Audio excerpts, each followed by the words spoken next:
Sure. Thank you so much, Anant, and wonderful to have you, Dr. Bala, It's a as pleasure. the Yeah. head of exchanging. And this is something. I mean, this event, while the International Volunteering Day is an occasion, but I think every time we get to chance to opportunity to interact with the volunteering base of eVidyaloka, it's actually an exciting time, and they are the inspiration for what eVidyaloka is today. And not just inspiration, actually, in fact, they form the bedrock of the opportunity we have to serve the society, actually. On that note, I kind of really take a couple of minutes to share my thoughts in welcoming each one of you, people from across the world at different time zones. Good morning, good evening, and good afternoon to everyone. In volunteering, generally, people will see that, okay, I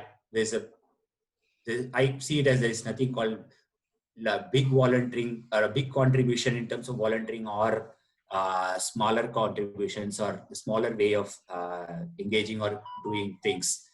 How we see is, I think it is how or the valuableness of what is being done, in my opinion, is what matters. Right?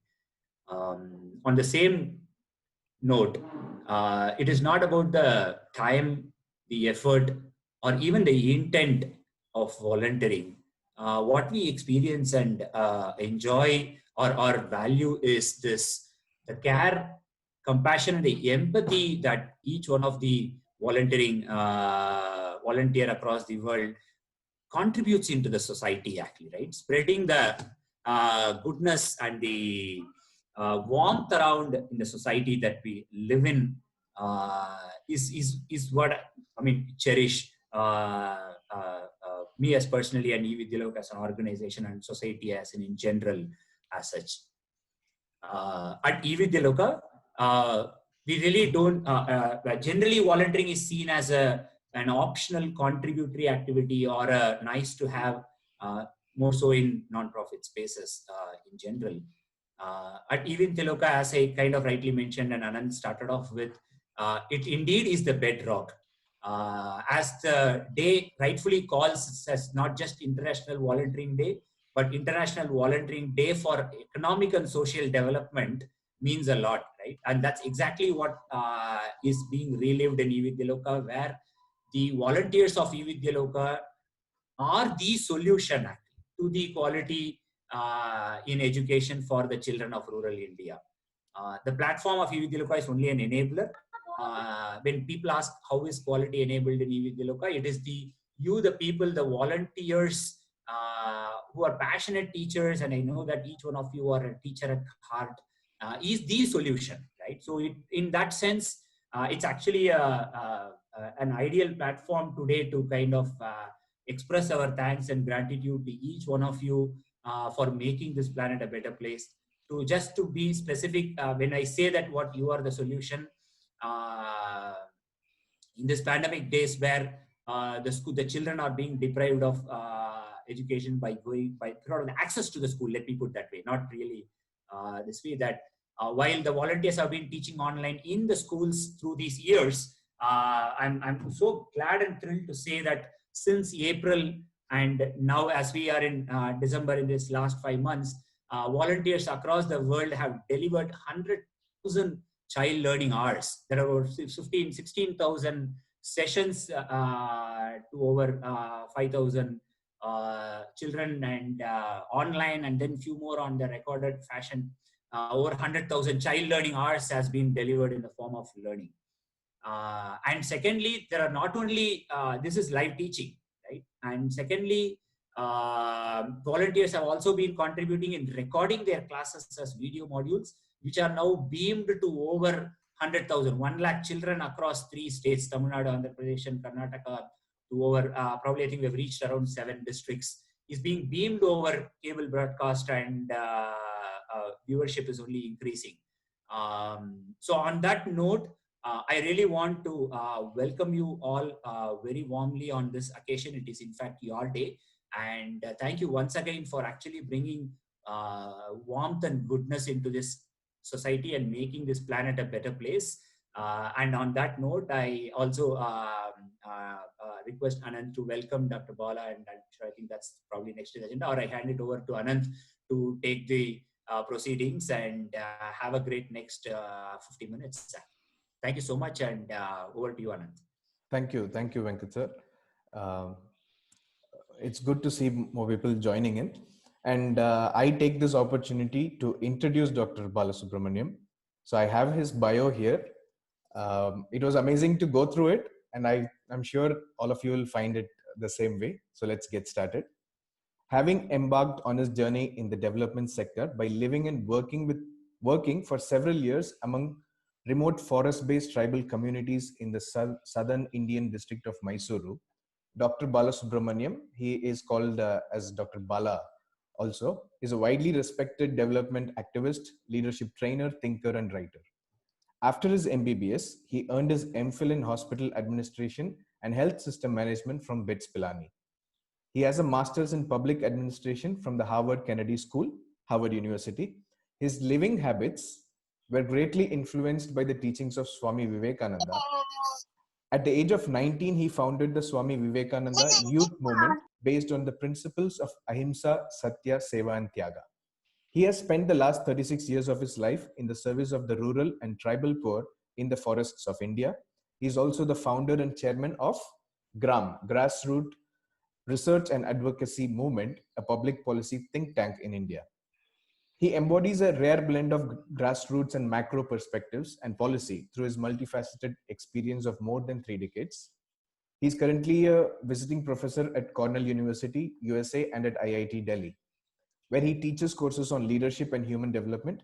He coaches and mentors senior leaders in the nonprofit, corporate, government, and education sectors globally, apart from running leadership workshops for people from these sectors. He's also a member of the technical group set up by SEBI for setting up the social stock exchange in India. He has authored 7 books in Kannada and in English. His latest book is Leadership Lessons for Daily Living. So his website is drrbalu.com. You can find more about him over there. Thank you, Dr. Balu, for joining us today. We are really honored to have you here. Over to you, sir. Thank you, Anant, and thank you, Venkat and Brinda, for inviting me. I must let you all on a secret. It's not every day that you get such a wonderful satsang, such an opportunity to be. So I'm not too sure if you will feel honored or privileged that I am here, but I can promise you I'll feel extremely honored, privileged, and recharged to be amid such wonderful people who think of giving something of themselves back to society. I think that intent itself is an extraordinary feeling to have. You know, Swami Vivekananda, if you can crystallize his entire philosophy in one sentence, he puts it so beautifully. He says, be good, do good, as simple as that. And then, you know, if you were to actually scratch the surface and deconstruct it, that's possibly the greatest spiritual evolution path that anybody can take. Because in today's world, the challenge is being good. And the bigger challenge is wanting to do good also, because the moment you start wanting to do good, then there's so many other challenges that come with it. But that apart, I'm going to start off with a question. I know there are around 70, 75 people on this session. How many of you feel restless doing what you're doing? Forget volunteering for a minute. Forget all these questions. Just as human beings, many of you would have lived 30, 40, 50, 60, 70 years of your life. If I were to throw a question at you and say, how many of you feel income, or rather I'll change the question. How many of you are feeling completely fulfilled, complete, satisfied, and absolutely grounded in life? I would love to meet such a person. So instead of framing the questions, how many of you don't feel, I would really like to meet a person who's completely fulfilled, grounded, rested, unaffected, the Sthita Prajna state that Bhagavan Krishna describes in the Bhagavad Gita. I don't see any hands. Akshay always is earning for more. It is difficult, right? This question looks simple, but if you were to actually spend some time reflecting on it, the enormity of asking, most of us go through life, we live, die without even asking this question, right? We just pass on and we don't even ask, are we even fulfilled, or what is fulfillment even? What does it even mean? We are also mechanistic in our existence that we don't even stop to pause and ask. We don't even discover the restlessness in us. So if I were to ask this question, among the 75 of you, how many of you don't feel restless? Sir, not all the times, but at times, definitely. But you feel restless, because if you're not restless, you won't be volunteering. Yes. Right? So Yeah. I believe the greatest asset uh, is for volunteering is restlessness. Because we are all restless. We are restless because we think so much of change needs to be done. We are restless because we want to see good happen. We are restless because we want to see every child in school. We are restless because we don't want to see anybody die of lack of health care. We are restless because we don't want to can't see a hungry child. And so if you're not restless, then I think eVidyaloka may not be the place for you. And the very fact you come on to this session as volunteers of eVidyaloka means you are restless. Restlessness can be of two kinds. Some of us are restless for our own selves. That's also restlessness. I want to make $1 million. I want to be well known. I want to be a great hero. I want to be getting the Nobel Prize. I want to solve the world's problems. I want to be Donald Trump, or I want to challenge him and be Joe Biden. We all have this restlessness. That's okay. But many of us also have a different kind of restlessness. And I think that's a restlessness I would like to talk about today. Feeling restless in a constructive way is possibly the greatest asset any human being can have. Because in that restlessness, we seek to discover the journey for trying to reduce the restlessness. If it manifests as doing good to others, if it manifests as enabling others to live a productive life, I think then our very purpose of existence is done. In a letter to the Mysore Maharaja, everything I know is Vivekananda, so you'll hear his name maybe 20 times in my talk in 20 minutes. I really cannot, I unashamedly plagiarize his thoughts, so I have no problems with that. In a letter to I'm from Mysore, so Mysore is a special place. We've had some very great kings in the past, but Vivekananda had the courage to call a spade a spade. In one letter to the Mysore Maharaja, and Mysore Maharaja gave him substantial money to go to the US. He writes a letter to him and says, "Hey Prince," and then after a few things of exchange of pleasantries, he says, "The vanities of life are transient." Now try telling this to ourselves, it's so difficult, but try telling it to a Maharaja who's used to only the vanities of life. He says, "The vanities of life are transient, but he alone lives who lives for others. The rest are more dead than alive." I think we all suffer from a restlessness which keeps us alive. And that restlessness is giving of ourselves to others. And I think an expression of this giving, a practical expression, a pragmatic balance between our own familial pressures, our own professional lives, is finding the space, finding the energy, finding the talent to give of ourselves in platforms like eVidyaloka. And so I would like to congratulate Brinda, Venkat, and everybody in the team, Anant and everybody else, for enabling and creating this platform, which is a space. The brand names don't matter. I think platforms matter. Vivekananda Youth Movement, eVidyaloka are all brand names, which all die away after some time. What we need to look at is that platform giving us the space to constructively express our restlessness for humanity to progress. And so I would like to wish you all, congratulate you for giving a space of your life, giving a slice of your life to something bigger than yourselves. And what you are doing may not even be recognized by many of you, may not even be seen by many of you. Unfortunately, education is a very nuanced sector. Being in healthcare, and also so many other things that the Vivekananda Youth Movement does today, starting off at healthcare. I started off as a physician with just treating tribal patients in the forest. It's a very glamorizing job. It can reaffirm your existence every evening. Every evening you save 4 lives, you feel, oh my God, I've done great things. But education is not like that. You got to invest 10, 15, 20 years of your life in a child. And possibly after that, the child may look around and say, oh, something they did for me, right? So volunteering, I can get my adrenaline every evening when I suture a patient, when I deliver a child, when I do something in the operating room. But in the space of education, when change takes generations to manifest, it's very difficult to keep ourselves inspired and continue to do what we do. A simple marks card could be a small little milestone, but real impact of education takes time. And that is exactly why the work that you're doing is so powerful, so sacred, and so very ennobling for everybody who understands it. But I'm going to spend some time talking about, very simplistically, what do we need? What do we really need? And again, to go back to Vivekananda, he says, to be in this space, we all like to be in social space. It's a very difficult call. I used to remember when I used to travel to Bangalore and I would sit in the train and go. The person next to me picks up a conversation, and one day the person next to me asks me, what do you do for a living?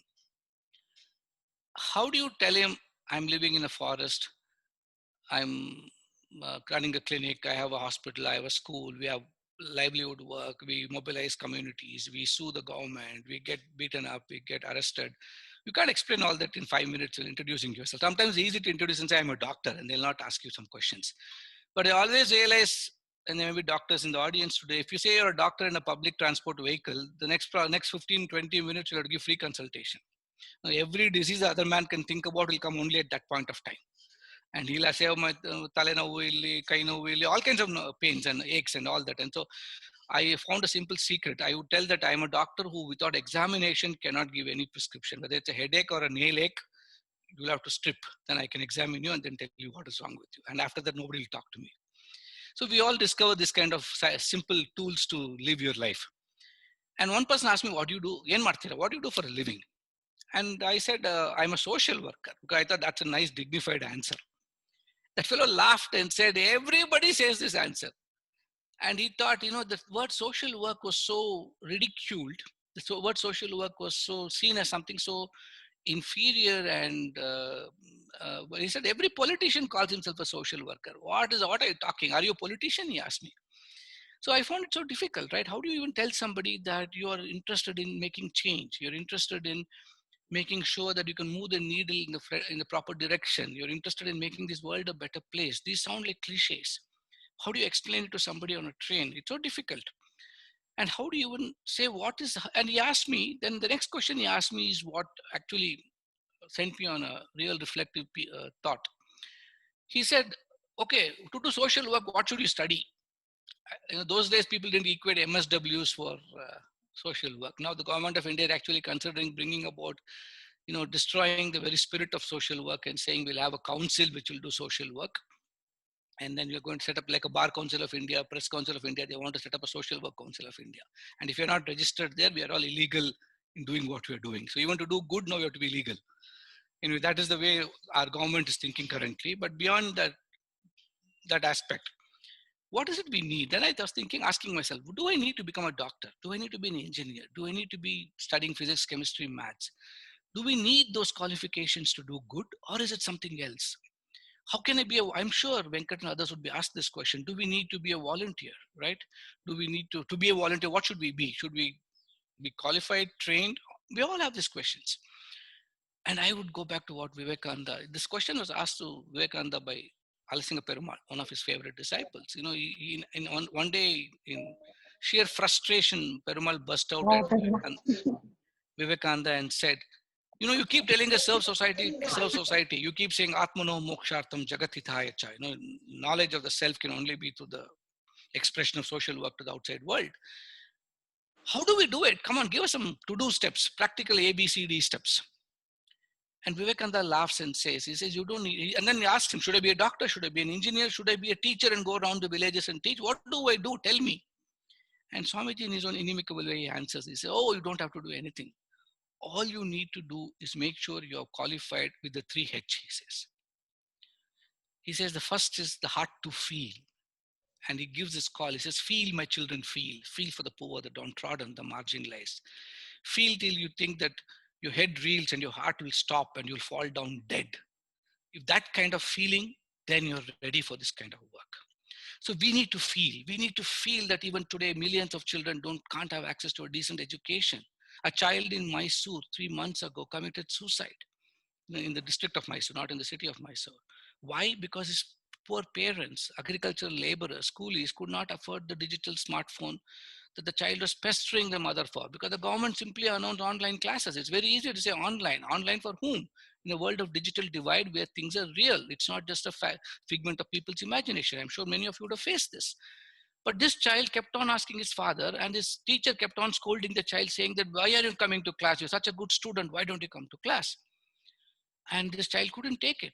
Parents are not able to buy it. The teacher is scolding her, and she just committed suicide. An 8th standard girl. How can we live in a country where a 13-year-old child with its entire future ahead of it just gets snuffed out only because we couldn't provide it a simple little, even if you give it a second-hand phone, it is 1,500 rupees today.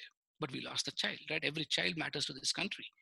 And when you feel strongly and say, how did I let this happen in Mysore? I couldn't sleep for a week after that. How did we allow this not come to know about this at all? And then Swamiji says, only with that kind of feeling can you begin your journey. And then he talks about the next hedge, the head to think. Romanticized version of emotion is no longer sufficient, my friends. It's all very nice to feel, I'll go out and change this world. But that is a big mistake. Don't jump in emotionally. Emotion is nice. It's a good starting point. In the world of leadership, we say motivation is the first step of leadership. But motivation is only the first step. It's not the only thing that is there for leadership. We need inspiration. We need motivation. We need to understand that we need to do something. But beyond that, we need the head to think. Strategy is what we need. The world's problems cannot be tackled by just feeling that we want to do something. We need to think what to do with this feeling. How do we go about strategizing? How do we look at reaching out? No, it's so beautiful to understand 100,000 learning hours. How do you understand where the learning is going? What are the learning outcomes? How is each child progressing? How long will an effort take? What is the cumulative impact of one volunteer hour on a child? Is the child truly learning? These are very important questions. Sometimes when we do good, we have this big burden of doing good. We all think we are a martyr and we can't be asked questions. I'll teach, that's it.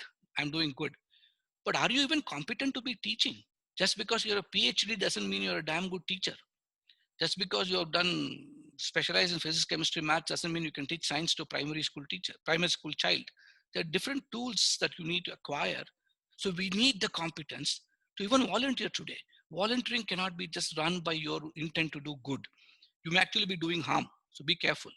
So in our all intent, it's like medicines, right? Whenever as doctors we prescribe medicines, our principle, like William Osler said, is to see how to minimize harm. We are not even sure we're doing good, but at least can we minimize harm?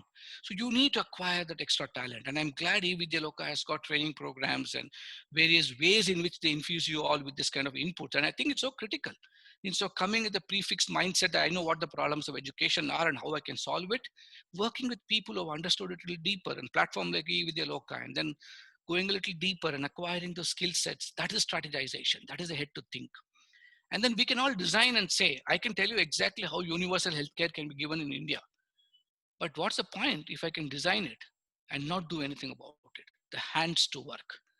So we need the heart to feel, the head to think, and the hands to work, my friends. And that is the beginning phase of volunteering itself. But we all do good. And a lot of challenges will come. It's sometimes very easy for us to think that we're all doing good. And Vivekananda says so beautifully, he says, when you start this journey, many of us don't persevere. You'll all see people, and I'm sure Venkat and Brinda will have stories to say. First year, you may have 1,000 volunteers. Second year, it will become 900 and some of the new 100 comes. Third year, the old 300 goes away, the new 400 comes. So difficult to sustain, right? I've been in this space for 36 years. Just December 1st, we completed 36 years of organization. Sometimes I feel very old. I am actually old, but I feel young at heart. And then you suddenly realize, how do we sustain? A lot of people ask me, how do you sustain? How are you doing what you're doing? Can you give us a secret of your sustenance? My secret of sustenance is selfishness. It's so important to be selfish. We got to think of ourselves. We got to be selfish in understanding that in doing good is actually inner growth for ourselves. The world is so pathetically one-sided that we are all programmed only to look at consumerist growth for ourselves, build my house, buy my car, live a nice life, and then what? We forget what next, right? A lot of people used to make fun and say, did you have to go to Harvard to go sit in a village? No, but that's the beauty of it, right? I would have sat in the village even without any education. But the whole idea I'm trying to communicate is the selfishness is in the need for personal evolution. Unless we can see our own spiritual growth in the outer expression of social work. And it's okay to be selfish in a good way in that sense. We can't sustain this. Because spiritual hunger is not something which, maybe at least for me, it can't get fulfilled. We are not a Vivekananda, we are not a Ramana Maharishi or Aurobindo or a Ramakrishna Paramahamsa to say in this lifetime we can know our know our true selves. This journey of discovering your true self is spirituality. And the discovery of a true self is only by the external expression of what your self can do to the others. And I think that's what volunteering is all about. If I were to capture the spirit of volunteering in one sentence, each of you are embarking on a journey, not of doing good at all. You're embarking on a journey of recognizing your true self through the act of doing good. And that way you don't have to worry about sustenance. If today it may be eVidyaloka, tomorrow it may be some other organization. The society is a huge place. You might find your own pursuits of doing good. But if you lose sight of your inner growth, I think you're not doing good to yourself. And that's a big danger. And Vivekananda warns of it so beautifully. I went through it. You can call it the dark night of the soul. You can call it whatever you want. Sometimes when you are in this space and working, we start believing that, oh, I'm doing good. I must be really a great guy. Thousands of patients come to our hospital. Hundreds of children go through our school. So many children study because of us. There's so many instances that can make you proud and happy. And we start getting carried away in the belief that I'm making a difference. And that I is such a poison. It comes in without our knowledge. And it came to me too. It comes in without our recognizing it even. And then it takes over and you start doing it not for doing good to others, but because you want others to see you be doing good. We want to tom-tom our volunteering with the rest of the world. We want to tell the world, I'm volunteering, I'm going to eVidyaloka, I'm teaching 5 children.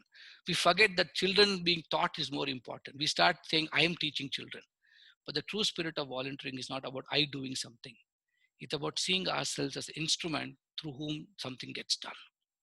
And that is spiritual growth that each of you need to acquire. Otherwise, there's no difference between you and anybody else in this world. So for us, volunteering should not be a simplistic going out there helping any child to study. Volunteering is all about ensuring that the child's academic performance improves and seeing ourselves as instrument through which change happens. The very statement that Vivekananda writes, and it looked as though he wrote it for me. He says, all the schools you construct, all the hospitals you build can crumble to dust in one earthquake and get washed away in one cyclone.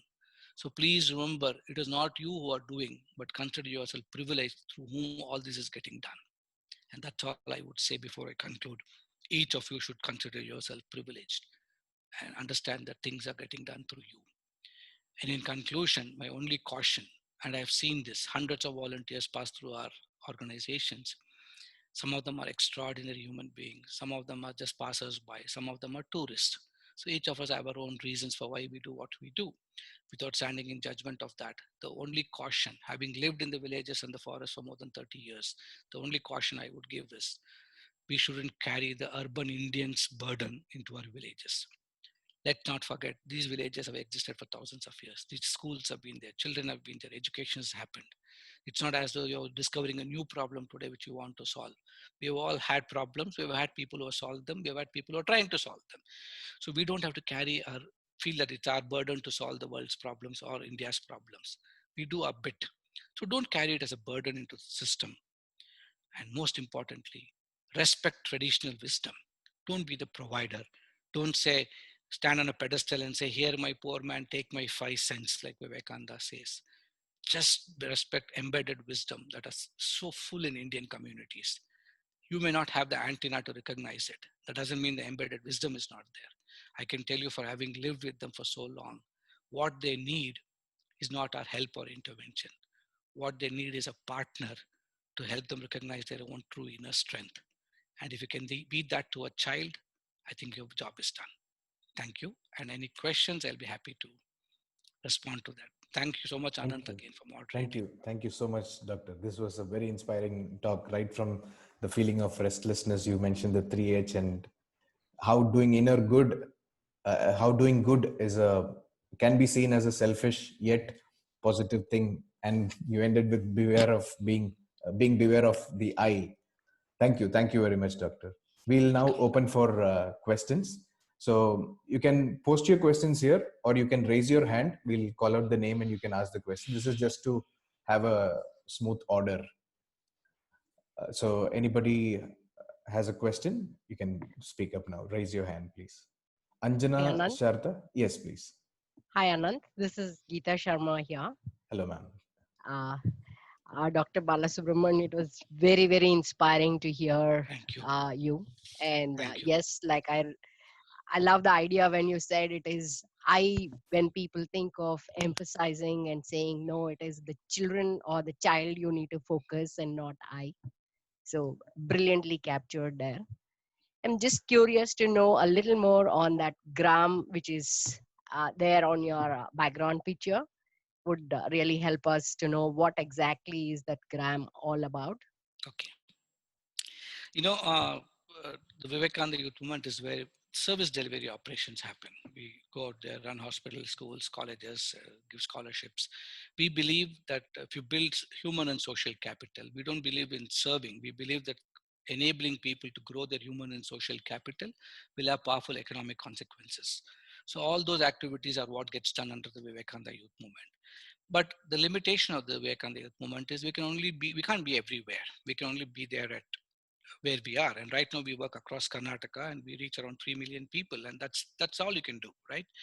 But then post my Harvard days, I was thinking about how in India, if you really want to impact the nation, if you want to make sure that there are two ways: either you can keep scaling up and say, I'll work in Karnataka, I'll work in Kerala, I'll work in 10 states, 20 states, I'll carry my flag everywhere.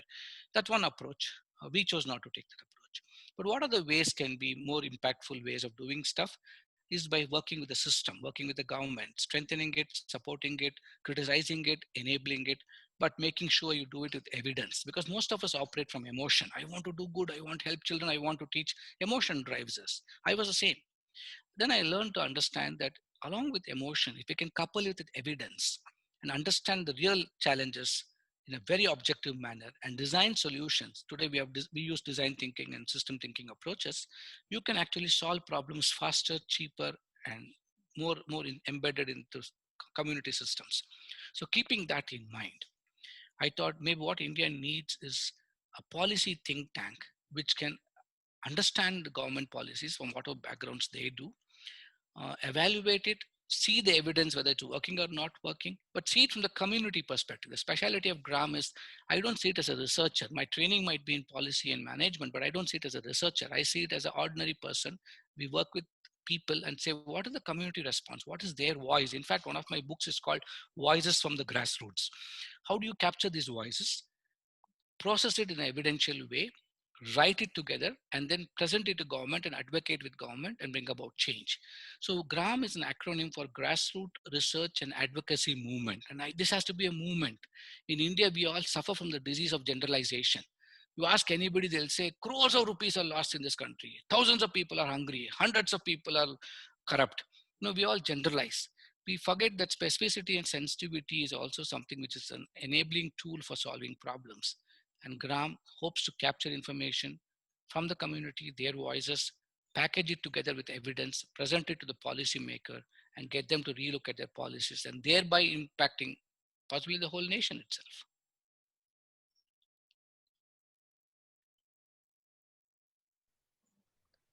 Yes, Shraddha, ma'am, you can please unmute and speak. Good morning, sir. This is Shraddha Maneshwari. Good morning. Sir, as you said, that GRAAM is a movement, right? So why have you restricted it to South India only? Why haven't you thought of extending it to North India as well? It's not limited to South India. We actually try to work on a model of minimizing expenses and looking at virtual offices. We are right now as an office location, we are only in Bangalore and Mysore, but our team in Delhi is just virtual. They all work from homes or from wherever office spaces they can discover, where they can sit with a laptop. It could be a Starbucks to a coffee, it doesn't matter to us. But right now, GRAAM is, right now the projects are in 12 states. So that's because headquarters is Mysore. Research is a great field where you don't have to move away from your computer. Today we use digital tools. All our surveyors go with tabs. The moment they enter it, we can validate it from here, triangulate information from here, make sure data integrity is maintained. All that can be done sitting wherever you are. All you need is a good computer with a good algorithm running to pick it up. So we are actually working in 12 states. So wherever we have projects, we go. And if people are interested in that, they bring the research skills and bandwidth, we invite them to join us as consultants. And that's how it's a movement. It doesn't have to be researchers sitting out of Mysore doing some work in Chhattisgarh or Jharkhand or Assam. We have people there who just come on for doing those particular studies, and then we use the material to advocate. So it's actually national. we are hoping to be actually South Asia level, because these ideas have to be taken to that level in the next 3 years. So have you set up schools in North India as you've done in SUIM is limited only to Karnataka right now. What we do is we share knowledge, we offer training, we build talent, we give thought leadership, we support in capacity building, and we help people do it. We take on turnkey projects and do it for them and come back. But we believe we need locally embedded experiments. We can only share knowledge and experience. We have a training institute in Mysore where we train when people come, we share all knowledge. It's a residential campus in Mysore. It's called the Vivekananda Institute for Leadership Development, where all this development happens. We have a science park in Jamshedpur, but we don't run it. We put it up for Tata Steel in the Jasco school there, and we train their teachers to run it. And whenever they hit a roadblock, they reach out to us, we go back and help them solve it. I believe we NGOs suffer from the fallibility and ego of thinking we are the only ones who can save this world. I think we have to open out and say, without me also things can get done. Sometimes without me it's better. And we just share information, knowledge, put it on the public domain, hope people will imitate and copy and go do something there. But we support doing it. Thank you, sir. There is a question from Rajesh Rao in the chat. Yeah, human capital development, what is done to various. Human capital is what I always talk about, Rajesh, and I know that you are fond of this question every time you challenge me on this, but it's glad to see that. I believe that human capital operates in 4 domains. Let me define human capital for the benefit of all our friends on this show here today. It's a little more, much more expanded than what the World Bank is currently defining it as. The last 10 years of my work has been, my research and study has been in the space of building human and social capital. To me, human capital is founded on the theory of capability that Amartya Sen propounded, but a more deconstructed version. Human capital is essentially the ability to grow our capabilities in the domains of the physical, which means my physical welfare. It could be health programs, it could be nutrition, it could be food security. My cognitive capabilities, which means schooling, education, awareness, life skills, skill development, all those things under that. My emotional capabilities, we have forgotten today. In today's India, we don't even think emotional growth is important. So we focus on interpersonal and intrapersonal intelligence in all our programs. And finally, spiritual capabilities, because we believe if you can grow physical, cognitive, emotional, and spiritual capabilities of the person, it'll enable him to lead and sustain his life. It'll give him the agency to lead and sustain life. So it's not about going to school. It's not about degrees that you need to acquire, but building capabilities in these 4 domains. And the result would be, it'll enable us to lead and sustain, give us the agency to lead and sustain our lives. And that's the only way development can be sustainable. So all our programs in SVOIM run with this philosophy and principle. Our entire thinking is embedded in this. Our training programs, we train people from the NGO sector, we train people from corporate sector, from the government sector, communities, volunteers. Right now we're planning a program for politicians. Everything is to see how do we enable growth of their physical, cognitive, emotional. So it may be different technical subjects are opportunities for us to embed this, but the undercurrent principle would be this in all our programs. Thank you, doctor. We have I think the next part of Rajesh's question is what few trainings that volunteers can take. Okay. Well, they can take trainings on leadership that we run. They can take trainings on social immersion programs that we have. They can take trainings on working with communities. They can take training on working with government, because a lot of your work might be in government schools and government children. You need to understand the system. So these are just a few training programs. Sorry, Anand, please go on. Sorry, thank you, doctor. So we have a question from V. Ram Kumar. So please speak. Thank you. Yes. Good morning, Dr. Bala. Good morning. It's very fascinating to listen to you as always. Look, I mean, going back to the topic of today's discussion, and today being the International Volunteers Day, what would you pick if you were to look at, organizations around the world that have actually been driven on the bedrock of volunteerism, as Venkat articulated in the beginning of the discussion? And if you were to look around and, look for traits that have stood out as the success factors for sustenance of these organizations for generations, what would you pick as the top 2 or 3 traits that are consistent across all these organizations around the world? it's a very difficult question. I'll try to simplify it and try to give as linear an answer as possible.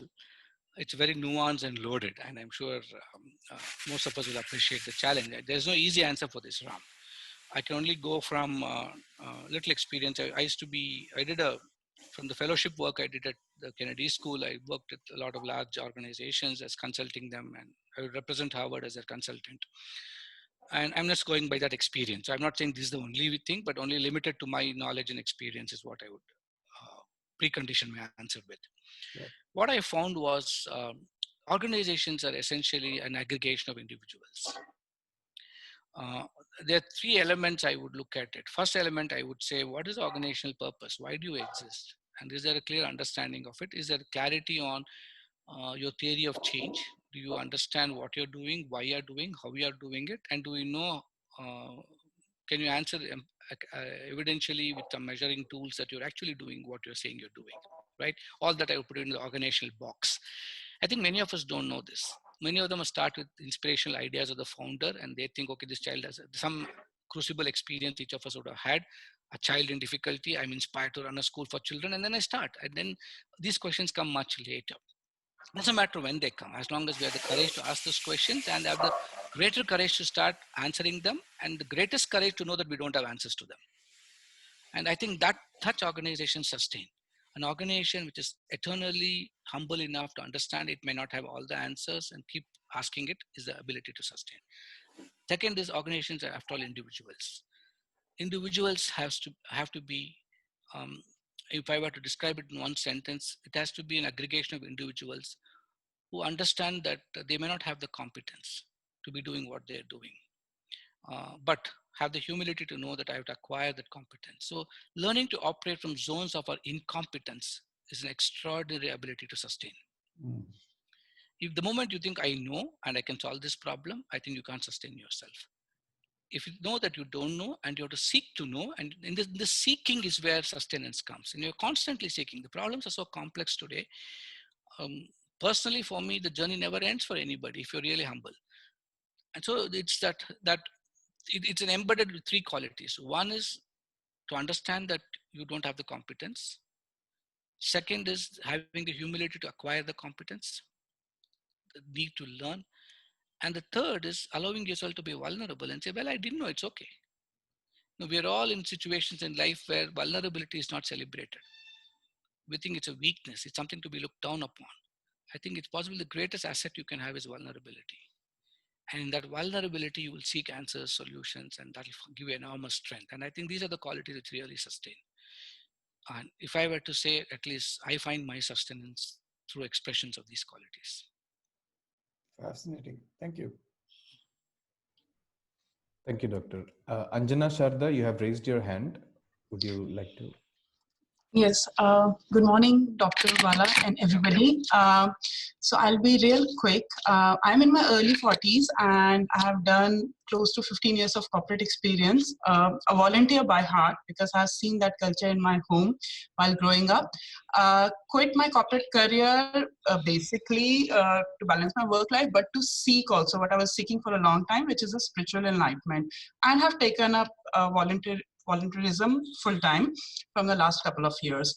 I have given it a step ahead also by enrolling in PhD in social management, and I have found subject matter experts also, but as this line, I feel, like you said, vulnerability.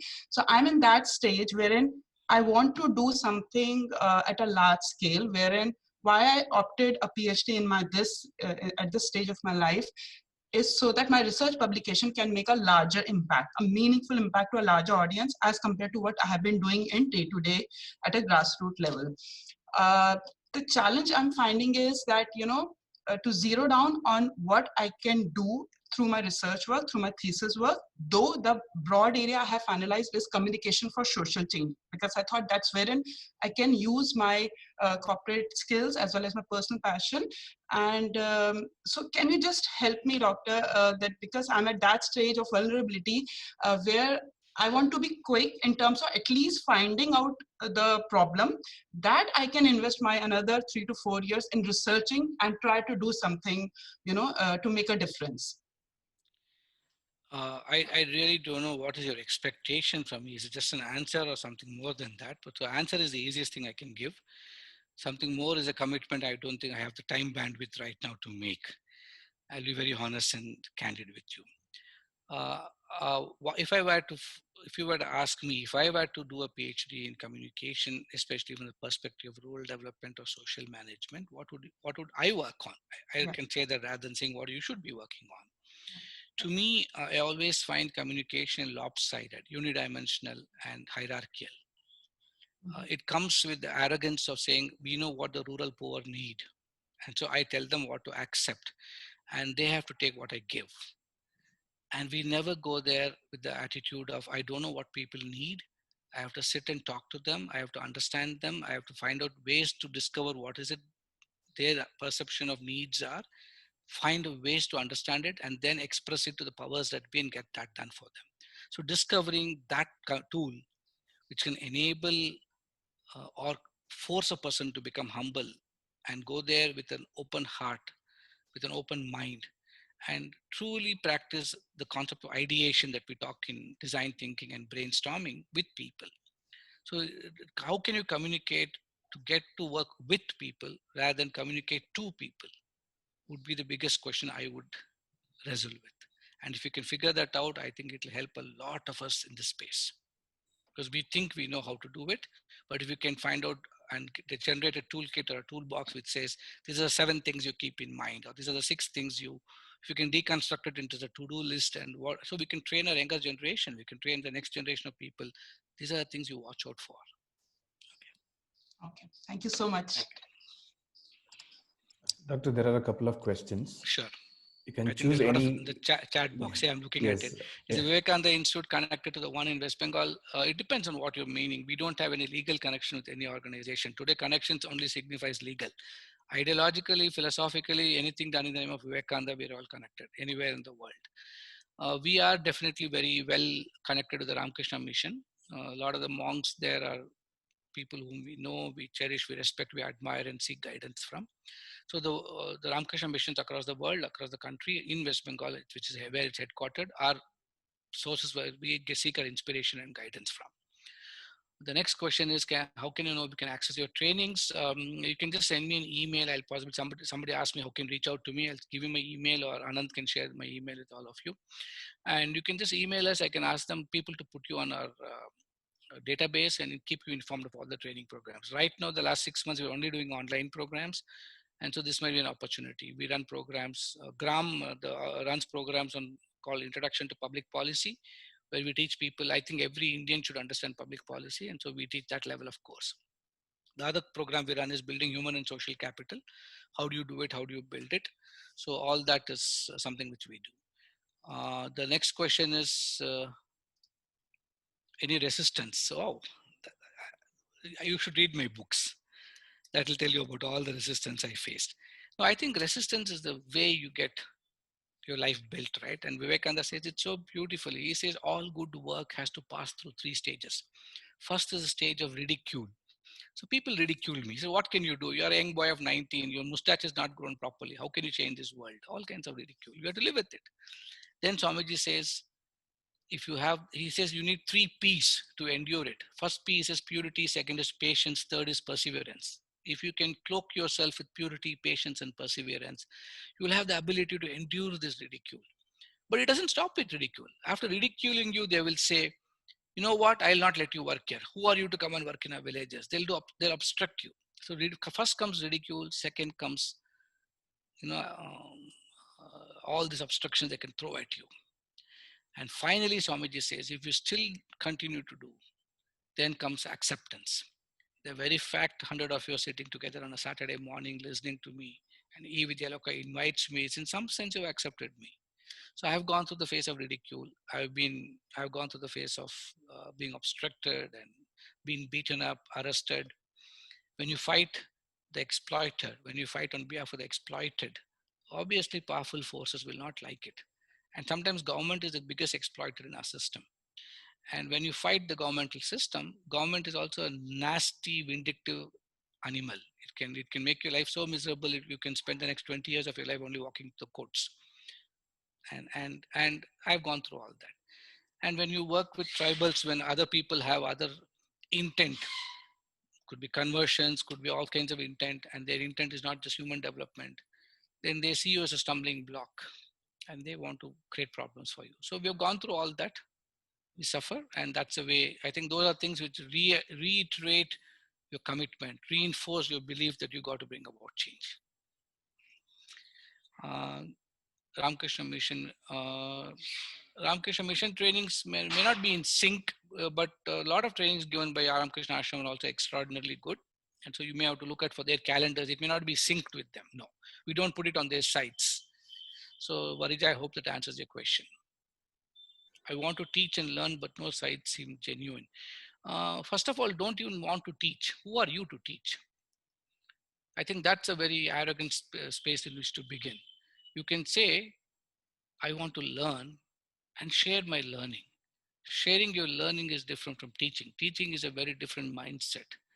So you simply say, I want to learn and I want to enable learning in everybody around me. Enabling learning in everybody is what you should start aspiring to do. The moment you reframe yourself as teaching, then the I becomes stronger. The moment you frame it as enabling everybody's learning, that's a beautiful spiritual experience.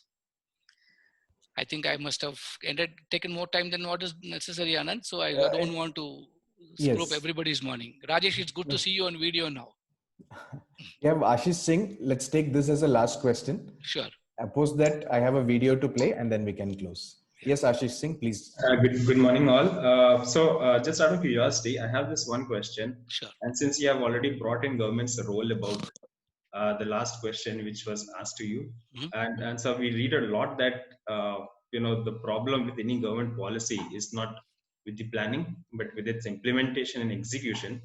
So, do you think is it really the case, or there's some more problem to it, something to do with the intent or innovative solutions, or maybe lack of understanding of the real problem which we have? A combination of several of these things, Ashish.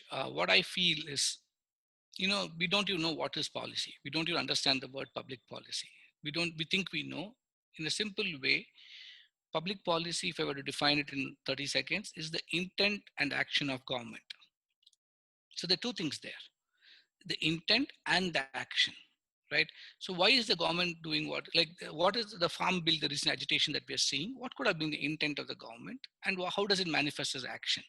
If the intent of the government is it, as one set of people argue and say, the intent of government was to enable farmers to catch up with the market economy and not get stuck in their own APMCs and MSPs and the crutches of the state governments and taking away their money, but making it a global market for them so they can get the best price. Now, that's a great intent. As a policy analysis, the development economists, I would say that's a wonderful thing to happen. But some people argue and say the intent is to encroach on state territory, because agriculture is a state mandate by the Indian Constitution. So who is right? That's where a policy analyst like me comes in and starts arguing about it. So there's several dimensions and complexities to public policy, and you can't have one easy answer. The problem is we have news television commentators today who are experts in virology this morning, epidemiology in the afternoon, public health in the evening, and then vaccine production tomorrow morning, and then vaccine distribution tomorrow evening, and then movie expert and talking of Kangana Ranaut or whatever that lady is, and then about Bombay Municipal Corporation to political election, everything they're expert. And you see the same faces on television. And we start believing it's a linear process. It's so easy to give our opinions. So I think we can actually assess it. India suffers from challenges of implementation. Any good public policy, we say, should pass through 3 filters for it to be effective. And even if one filter is weak, or one system, which I'm going to describe now, is weak, you cannot implement it. The first filter is any policy made should be evidentially sound. It should be backed. Only then you will see the change, right? If you say 10,000 people don't have education, this program will get education for 10,000. That evidence of 10,000 people not having education, evidence that this can bring about learning outcomes, both are necessary. So it should be an evidentially sound, scientifically sound thinking. Second filter we say is administratively feasible. They're able to deliver it. We can conceive a vaccine distribution system in the United States just because they have a high-end country and high technology. I can tell you, United States will mess up vaccine distribution. United Kingdom will deliver it better. India will deliver it the best. Nobody knows this, but Indian healthcare systems, public health systems, especially in vaccinations, in immunization programs, we are one of the finest public health mechanisms to distribute vaccines and deliver on it. Maybe because private sector didn't mess it up, it's still good. So my way of looking at it is we can deliver on it. So administrative feasibility. And the third is political sustainability. Every stakeholder affected by the policy must necessarily be believing in what you're doing. Even if one step, like farmers of Punjab and Haryana are not believing in the farm laws. It's not politically sustainable. And they're so powerful, the lobby is so powerful, they can make it look as though every farmer in India is protesting, right? And they have such global connections that they can shift the narrative itself. So all three components are important. Coincidentally, that is the latest article I've written on my blog right now. I start the article calling it to ban or not to ban. It's about firecrackers, and then say, was banning firecrackers good? Not banning firecrackers good in Karnataka, and the vacillation of the Karnataka government's policy. Using that as an example, I describe it. And so that might answer your question more fully. Thank you. Thank you, sir. Thank you so much. Somebody is asking you something. Is that Telugu? They're asking Kannada. So we have quite a few people from the villages as well. Actually, our feet in are people who actually are making the difference. If anyone wants to speak, please go ahead and ask a question in your own language. Someone will translate. Tamil, Hindi, Kannada, I'm okay. I can answer in the same language. But if it's any other language, you'll translate it for me and I can answer. Divya, I can see somebody. If you want, Divya, you can turn on your video and ask your video question if you have. She has something to say. Unmute cheyandi.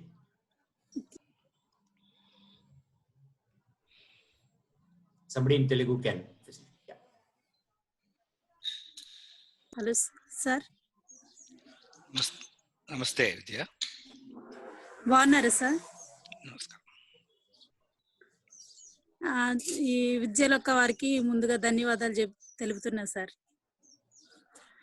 ఎందుకంటే నేను 5 yearsగా చేస్తున్నా sir ఈ విద్యాలోకలోని వాలంటీర్గా. అయితే చాలా పిల్లల కోసం ఈ సిచ్యువేషన్లో కూడా మమ్మల్ని ప్రోత్సహిస్తూ తెలియని విషయాలు చెప్తూ మాకు పిల్లలకి ఇలా చేయండి అలా చేయండి మల్లికార్జున్ సార్ ట్రైనింగ్ ఇస్తూ ప్రతి మంత్లోని మాకు పిల్లలకి ఇలా చేయండి అమ్మా, ఫోన్ ద్వారా వీడియోస్ ఫార్వర్డ్ చేయండి, వాళ్ళు ఎలా చదువుతున్నారో కొంచెం చెక్ చేయండి అని చాలా రెస్పాన్సిబిలిటీగా ఒక గవర్నమెంట్ టీచర్ లాగా కూడా మేము అంతకంటే ఎక్కువనే ఫీల్ అవుతున్నాం సార్. ఈ విషయంలో పిల్లల చదువు కోసం అని వీళ్ళు చేసే ప్రతి విషయంలోని సార్ ప్రతి అడుగు కూడా వాళ్ళకు చాలా యూస్ఫుల్ గా ఉంటుంది సార్. మాకు మొన్నటి నుంచి SEL క్లాసెస్ నేను ఒకరోజు జరిగింది సార్. పిల్లలు ఇప్పటి నుంచి ఎలా ఆలోచించాలి, ఎలా ఎదగాలి, సమాజంలోని ప్రతిదీ ధైర్యంగా ఎలా నేర్చుకోవాలి అనేది మేడం చెప్పారు సార్. ఫస్ట్ క్లాస్ లోనే వాళ్ళు చాలా ఇంట్రెస్ట్ గా విన్నారు సార్. ఆన్లైన్ క్లాసెస్ అంటే ముందు వాళ్ళకున్న భయం, ఆ సిస్టమ్ ముందు ఎలా అనేది ఆ భయం అనేది పోయింది సార్. వాళ్ళు చాలా ఇంట్రెస్ట్ చూపిస్తున్నారు sir.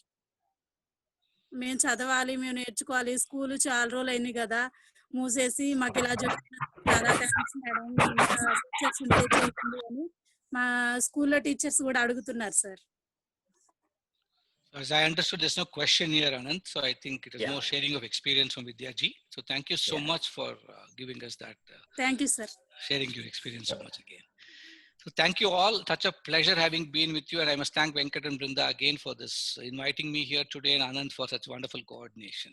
And like I put my email out there, and I'll possibly type in my website also. So in case people are interested to stay in touch. And like any author, you buying my book and saying the book is good will possibly make my day too. Thank you. Thank you. Thank you, Doctor. Thank you. I have a small video to play. Sure. Post this, we can close.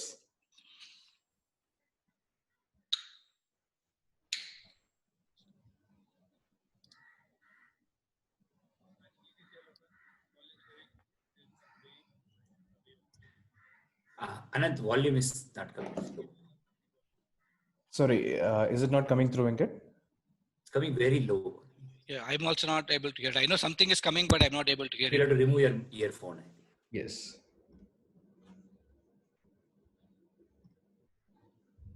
I'll restart it.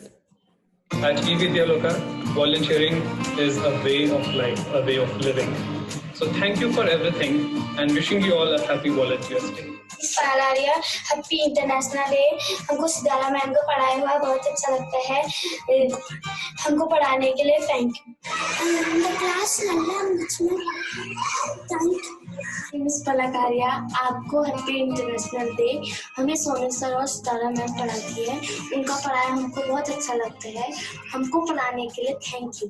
मैं आप सभी को thank you बोलना चाहूंगी कि आपने अपने busy time table से थोड़ा समय निकालकर उन बच्चों के अच्छे भविष्य के लिए योगदान दिया है। मैं उम्मीद करती हूँ कि आपको eVidyaloka के साथ वॉलंटियरिंग करके अच्छा लगता होगा और आगे भी आप अपना कंट्रीब्यूशन देंगे। Thank you so much for your selfless and tireless help. Happy volunteering. Thank you. मेरा नाम मायाविश है। Happy international day. मेरे को सरना मैम का पढ़ाया हुआ अच्छा लगता है। थैंक्स। मेरा नाम बालासुब्रमण्यम है। मैं कक्षा 6 में पढ़ता हूँ। मैं वह वॉलंटियर टीचर को थैंक यू कहना चाहता हूँ। वह हमें अपना इम्पोर्टेंट टाइम निकाल कर हमें पढ़ाते हैं। धन्यवाद। Hi, happy International Volunteering Day to all our volunteer teachers. Thank you so much for giving your valuable time and knowledge to our all eVidyaloka students. Thank you so much. मेरी favourite teacher Meenal ma'am है, जो मुझे science पढ़ाती है, और सभी volunteers teacher का बहुत बहुत धन्यवाद and happy international volunteers day. Thank you. My name is Pujariya. आप सबको हैप्पी इंटरनेशनल डे। धन्यवाद। Happy volunteer day. Our everyday heroes. To be a volunteer, it takes generosity, a willingness to give your time to the cause, empathy, an ability to put yourself in beneficiaries' shoes and feel. So thank you all for all that you have done. Happy volunteering. We all wish her to get success in her life. Thank you. ಅದಕ್ಕೆ ಅವರು ನಮಗೆ ತುಂಬಾ ಇಷ್ಟವಾಗುತ್ತಾರೆ. ಇಷ್ಟು ಹೇಳಿ ನಾನು online class ಮಾತುಗಳನ್ನು ಮುಗಿಸುತ್ತೇನೆ. ಧನ್ಯವಾದಗಳು. Hi volunteers. I truly enjoyed working with you all. I believe together we can reach out to the process. Happy volunteering. ಆಮ್ಲಗಳು ಮತ್ತು ಪ್ರತ್ಯಾಮ್ಲಗಳ ಬಗ್ಗೆ ತಿಳಿಸುತ್ತಾರೆ. ತುಂಬಾ ಚೆನ್ನಾಗಿ ಮಾಹಿತಿಯನ್ನು ನೀಡುತ್ತಾರೆ. ಧನ್ಯವಾದಗಳು. हॅपी टीचर डे म्हणून मी त्या शिक्षकांना धन्यवाद बोलते.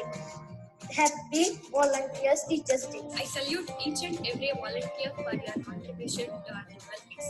Thank you so much for your support and time you have given to us. Happy Volunteers Day to all. Thank you. ನನ್ನ ಸ್ವಯಂ ಸೇವಾ ಶಿಕ್ಷಕರಿಗೆ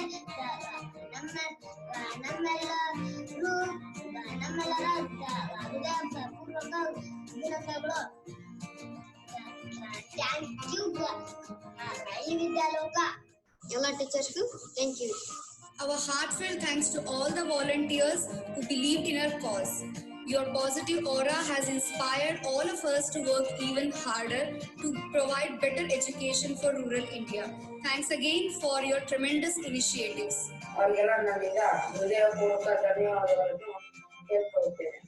ಅವರಿಗೆಲ್ಲರಿಗೂ ನನ್ನ ಹೃದಯಪೂರ್ವಕವಾಗಿ thank you so much. One should have a big heart to be a volunteer, because volunteering involves a commitment, a passion, and a willingness to help others. We are proud that you are with eVidyaloka and you believe in this great cause. On this occasion of International Volunteer Day, we would like to thank each one of you for being with us in this beautiful journey and making a change in the lives of rural children. Happy Volunteer Day.